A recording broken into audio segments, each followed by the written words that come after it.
देखिए, आप सभी जानते हैं आपके हलका आपके मौजा में कहीं न कहीं शिविर लगने वाला है, जिसमें आप चाहते हैं कि आप अपने पूर्वजों के नाम के ज़मीन खुद के नाम पर बंटवारा के साथ करना। तो चलिए आज की इस वीडियो में मैं आपको बताऊंगा बंटवारानामा यानी बंटवारा या उत्तराधिकार बंटवारा के साक्ष्य के माध्यम से दाखिल खारिज याचिका प्रपत्र फॉर्म को कैसे भरते हैं। चलिए आज की इस वीडियो में विस्तार से जानते हैं। एक से ज़्यादा वंशज है उनके लिए भी ये वीडियो है और जो सिंगल है उनके लिए भी ये वीडियो है। तो चलिए आज की इस वीडियो को शुरू करते हैं। देखिए, अगर आप चाहते हैं बंटवारा उत्तराधिकार बंटवारा के साक्ष्य के माध्यम से दाखिल खारिज याचिका प्रपत्र फॉर्म को भरना, तो चलिए आज की इस वीडियो में मैं आपको बताऊंगा बंटवारानामा या बंटवारा उत्तराधिकार फॉर्म को कैसे भरते हैं। विस्तार से इस वीडियो में मैं आपको बताऊंगा। तो चलिए कैसे भरते हैं जानते हैं। फर्स्ट में आप यहाँ देखेंगे अंचल, अंचल का आप दे देंगे नाम, यानी अंचल जहाँ का है आप यहाँ डाल देंगे। इसके बाद मैं यानी कोई भी एक आदमी शपथकर्ता बनेगा। मान लीजिए 4 भाई है तो एक भाई यहाँ शपथकर्ता के नाम के रूप में यहाँ पर नाम दिएगा।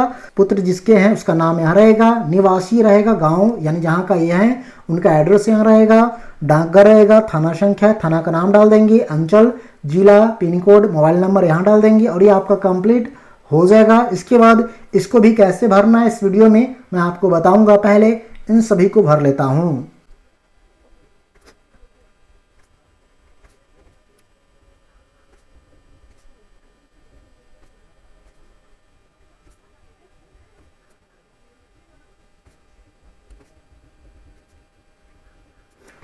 और हमने यहाँ पे डाल दिया है अंचल। इसके बाद नाम, हमारे पिता का जो नाम है हमने यहाँ डाल दिया है, निवासी को डाल दिया है, एड्रेस फुल आपको यहाँ डाल देना है। डाल देने के बाद यहीं लिखा हुआ मिलेगा, आप यहाँ देखेंगे हित अर्जित करने का माध्यम, किस माध्यम से आप हित अर्जित कर रहे हैं। फर्स्ट में बंटवारा है और दूसरे में अधिकार बंटवारा है यानी उत्तराधिकार बंटवारा है। वो आप जिस भी माध्यम से आप इस बंटवारे को फॉर्म को भर रहे हैं आप अपने हिसाब से देख लेंगे, भर लेंगे। यहाँ लिखा हुआ मिलेगा हित अर्जित करने से संबंधित साक्ष्य का विवरण दीजिए। फर्स्ट में आपको दिख रहा होगा दस्तावेज का प्रकार, दूसरा में दस्तावेज संख्या, दस्तावेज दिनांक, दस्तावेज का मूल्य, निर्गम करने वाले कोर्ट का नाम, जिला का नाम, पता। देखिए मैं आपको बता दूं जो आपका केबाला है, खतियान है, वो आपको उसमें मिल जाएगा। ये सभी चीज़ें दस्तावेज वगैरह मिल जाएगा, यानी दस्तावेज संख्या, दिनांक, दस्तावेज का मूल्य, कोर्ट का नाम वगैरह दिख जाएगा, जिला वगैरह दिख जाएगा। दस्तावेज का प्रकार, अगर आपके पास खतियान है तो आप खतियान यहाँ लिख सकते हैं इस तरह से, खतियान। अगर आपके पास वंशावली है तो आप वंशावली लिख सकते हैं। अगर आपके पास केबाला है तो आप केबाला इस तरह से लिख सकते हैं। इसके बाद दस्तावेज संख्या केबाला का जो होगा आप यहाँ पर इस तरह डाल देंगे। इसके बाद दिनांक डाल देंगे, मान लीजिए 0/2/1990 का है तो आप इस तरह डाल देंगे। मूल्य जो भी होगा आप इस तरह से डाल देंगे। इसके बाद यहाँ निर्गम करने वाले कोर्ट का नाम डाल देंगे इस तरह से, जिला का नाम डाल देंगे। इस तरह से आपको डाल देना है। आपके ये दस्तावेज में जरूर मिल जाएंगे। अगर आप खतियान देखते हैं तो खतियान में भी आपको मिल जाता है, आप देख लेंगे। इसके बाद आपको यहाँ पर क्या करना है, नीचे देखेंगे तो आपको नीचे लिखा हुआ मिलेगा व्यक्ति पूर्वज संयुक्त जमाबंदीदार का विवरण का नाम। इस तरह आपको यहाँ पर क्या करना है, जिनके नाम से जमीन है ना, मान लीजिए आपके दादा का नाम से, परदादा का नाम से उनका यहाँ नाम रहेगा, उनके पिता का नाम यहाँ रहेगा, संबंध जो इन दोनों में है यहाँ पर दे देंगे, जाति, लिंग, मोबाइल नंबर और पता को डाल देंगे। तो यहाँ पर यही लिखा हुआ है, आप यहाँ रीड करके डाल देंगे। मान लीजिए आपके दादा का नाम, मान लीजिए परदादा का नाम, जो भी है आप यहाँ डाल देंगे। मान लीजिए मैं यहाँ पर डाल देता हूँ। देखिए विक्रेता आपको यहाँ दिख रहा होगा ना, विक्रेता आपके ये नहीं है कि आपको आपके दादा या परदादा आपके हाथ से बेचा यानी आपको दिया या आपको गिफ्ट मिला हुआ है। तो आपको क्या करना है, गिफ्ट मिला या बेचा हुआ है कुछ भी है तो आपको यहाँ उनका नाम डाल देंगे। इनके पिता का जो भी नाम होगा आप यहाँ डाल देंगे। मान लीजिए सपोज डैट XY मान लेते हैं, XYZ हमने डाल दिया, मुझे पता नहीं है, आपको अपना याद करके डाल देना, पता करके डाल देना है। हमने यहाँ डाल दिया है। संबंधी इन दोनों का क्या संबंध है, आपको यहाँ पिता का है तो आपको पति को काट करके पिता लिख देना इस तरह से। इसके बाद जाति, लिंग और मोबाइल नंबर, इसके बाद पता। इसी तरह आपको डाल देना है। खतियान में और भी लोगों का नाम है मान लीजिए, तो उनका यहाँ नाम रहेगा, उनके पिता का नाम, संबंध या जाति वगैरह सारे चीज आपको फुलफिल इसी तरह कर लेना है। अब आपको ये कंप्लीट हो चुका है, आपको इसको पलट देना है, यानी इस तरह से दूसरे पेज में आ जाना है। आ जाने के बाद यहाँ पर लिखा हुआ मिलेगा, आप यहाँ देखेंगे दाखिल खारिज हेतु प्रश्नग्रत भूमिका अवस्थिति। आपको यहाँ पर भूमिका नाम को डाल देना है, यानी एड्रेस डाल देना है। मान लीजिए आपका भूमि आपके घर से दूर है, तो वहाँ का एड्रेस आपको डाल देना है। यहाँ पर सपोज डेट मान लीजिए मैं यहाँ पर डालता हूँ, हमने यहाँ पे डाल दिया जहाँ का ये ज़मीन है वहाँ का आपको यहाँ पर डाल देना है। जिला, अंचल, हल्का, पंचायत का नाम, जहाँ का ज़मीन है, गांव का नाम वहाँ का डाल देंगे। इसके बाद थाना संख्या डाल देंगे। ये आपका कंप्लीट हो जाएगा। इसके बाद बंटवारा शेड्यूल के अनुसार प्रत्येक हिस्सेदार का विवरण दर्ज करें, यहाँ लिखा हुआ है। तो बंटवारा आप अमीन से कराएंगे तो ज़्यादा बेटर रहेगा, तो आपको अमीन से बंटवारा शेड्यूल को बनवा लेंगे पहले। इसके बाद आपको इसको फुलफिल करना है। जो भाई का जितना जितना भी आप मिला हुआ है बंटवारा में, फर्स्ट शेड्यूल में एक भाई का रहेगा, दूसरे शेड्यूल में यानी 2 रहेगा। शेड्यूल नंबर 2 आपको दिख रहा होगा, इसमें दूसरे भाई का रहेगा। और भी है, इसमें आपको भर देना। चारों यहाँ पर दिया हुआ रहता है, और भी डाउनलोड करके आप ले सकते हैं। साइबर कैफे से हिस्सेदार 3 यानी शेड्यूल 3 में हिस्सेदार 3 का रहेगा, तो इसी तरह आप भर लेंगे।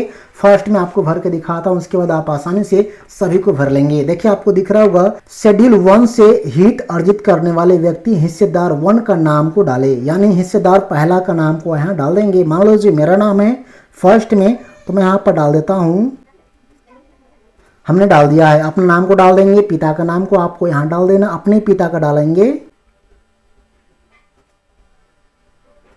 संबंध क्या है, पिता है, तो आपको यहाँ पिता लिख देना है।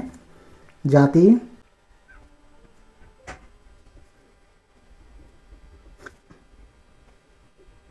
आपको इस तरह से डाल देना है। पहला आपका नाम रहेगा, पिता का नाम रहेगा, संबंधी यानी संबंध आपका इससे क्या है, पिता से क्या संबंध है, तो पिता है, तो हमने यहाँ डाल दिया है। जाति, लिंग और यहाँ मोबाइल नंबर, आधार नंबर सभी को आपको डाल देना। डाल देने के बाद यहीं पे लिखा हुआ है शेड्यूल 1 से हित अर्जित किए गए भूमि का विवरण, जो आपने लिया है, भूमि आपको मिला है बंटवारा में, वो आपको यहाँ दर्शाना होगा। कंप्यूटराइज जमाबंदी संख्या आपको डाल देना है। जो आपने रसीद वगैरह कटवाया होगा या जमाबंदी होगा, उसमें जरूर आपको कंप्यूटराइज जमाबंदी संख्या मिल जाएगा। अगर नहीं मिलता है तो भाग वर्तमान पृष्ठ संख्या को आपको यहाँ डाल देना है। चलिए मैं डाल देता हूँ, हमने यहाँ पे डाल दिया, आपको भी डाल देना है। इसके बाद खाता संख्या इसमें डाल देंगे, प्लॉट संख्या, जिस प्लॉट से आपको मिला है, खाता संख्या तो सेम ही रहेगा। प्लॉट संख्या मान लीजिए 441 है, तो 441 डाल देंगे। 1 एकड़ इसमें मिला हिस्से में, तो 1 एकड़ डाल देंगे। और डिसिमिल है तो आप डिसिमिल मान लीजिए 2 डिसिमिल है, डाल देंगे। उत्तर, दक्षिण, पूर्व, पश्चिम, ये आपका चौहद्दी रहेगा। चौहद्दी में जो भी लोग हैं उनका नाम यहाँ पर इस तरह से डाल देंगे। इसी तरह से आपको सारे खेसरा प्लॉट यानी खेसरा नंबर को डाल करके या प्लॉट नंबर को आपको यहाँ पर डाल करके इस तरह से सभी में आपको यहाँ पर मान लीजिए इसमें 5 डिसिमिल है, 511 में 22 डिसिमिल है, और 101 में 2 एकड़ है। इस तरह से आपको डाल देना है। और जो भी ये जो है इसमें भरना पड़ेगा आपको, चौहद्दी को आपको इसमें भर देना है। भर देने के बाद जमाबंदी संख्या आपको भर देना है, खाता संख्या को आपको इस तरह से भर देना है। भर देने के बाद आपको पेज को पलट देना है। यह आपका शेड्यूल 1 में फर्स्ट भाई का रहेगा, यानी पहले भाई का रहेगा। दूसरे भाई को भरना है तो इसी तरह आपको भरना है, सेम आपको मिल जाएगा पेज। देखिएगा, हिस्सेदार 2 का नाम, जो भी हिस्सेदार है जिनको बंटवारा में मिला हुआ है जमीन, उनका नाम रहेगा। उसके पिता का नाम, संबंध क्या है पिता से, तो पिता रहेगा। जाति, लिंग, मोबाइल नंबर, आधार नंबर, पता डाल देंगे। इसके बाद शेड्यूल 2 से यानी हित अर्जित किए गए भूमि का विवरण जो आपने यहाँ पे भरा है, देखेंगे आपको दिख रहा होगा। ये जो विवरण है ना यहाँ पे जो भरा हुआ है, सेम भाई को सेम चीज़ मिले हुए हैं, बराबर बराबर हिस्सा मिला है, तो आपको बराबर यहाँ पे डाल देना है। खाता खेसरा को डाल देना है, एकड़, डिसिमिल, उत्तर दक्षिण में जो भी लोग है चौहद्दी डाल देंगे। पृष्ठ संख्या या वर्तमान भाग संख्या को डाल देंगे। कंप्यूटराइज जमाबंदी संख्या है तो आप इसमें डाल देंगे। सभी को फुलफिल कर लेंगे। इसी तरह से सारे भाई का भर लेंगे।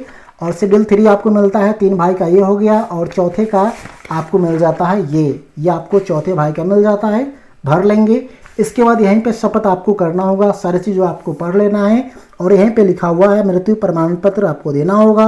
साथ ही अगर नहीं है तो आप शपथ पत्र को दे सकते हैं। पंजीकृत विलेख के माध्यम से विभाजन आप दे देंगे। सक्षम न्यायालय के आदेश द्वारा विभाजन किया गया, न्यायालय के आदेश के द्वारा, तो उसका प्रति होगा, पंजी होगा, आप दे देंगे। इसके बाद आपसी सहमति से कोई विभाजन हुआ है, यानी वंशावली वगैरह बना करके आपने करा हुआ है, आपसी सहमति से बंटवारा शेड्यूल को बनवाया हुआ है तो आप उसका एक कॉपी दे देंगे। इसके बाद यहाँ पे सारे लोगों का सिग्नेचर होगा, जो लोग भी इसमें सम्मिलित हुए थे, जिनका भी शेड्यूल में भराया है, जितने भाई है उनका यहाँ सिग्नेचर होगा। देखिए आपको दिख रहा होगा, इसमें सिग्नेचर होगा और यहाँ पर आप डेट को डाल देंगे।